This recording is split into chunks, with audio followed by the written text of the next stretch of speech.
Now at 6, the Bexar County District Attorney's Office is dropping its case against a San Antonio police officer accused of aggravated assault by a public servant. The decision comes after the DA tried to take the case to court 2 months ago.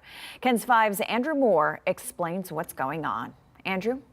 Yeah, the Bexar County DA's office accused officers Thomas Villarreal and Carlos Castro of aggravated assault by a public servant after they followed a man into his home and punched him following a traffic stop. That case ended in a mistrial in early October, and the DA said they would do it all again. Now one officer is free and clear.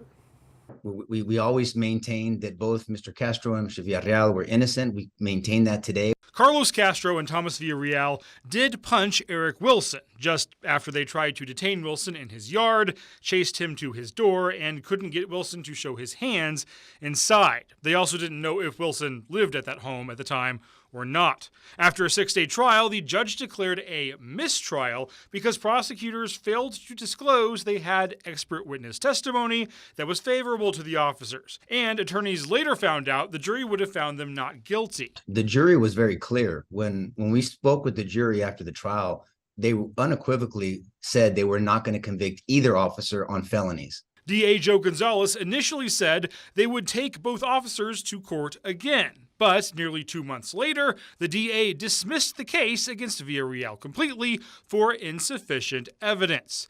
Defense attorney Nico LaHood says the case didn't change in those 2 months. The same evidence that they knew then is known now. But when KENS 5 asked the DA's office about the case, an assistant DA said in a statement, upon review of the evidence and trial testimony, our office has determined it was appropriate to dismiss charges against defendant Thomas Villarreal. LaHood says Villarreal should be able to return to his job, but that's not something he'll decide today.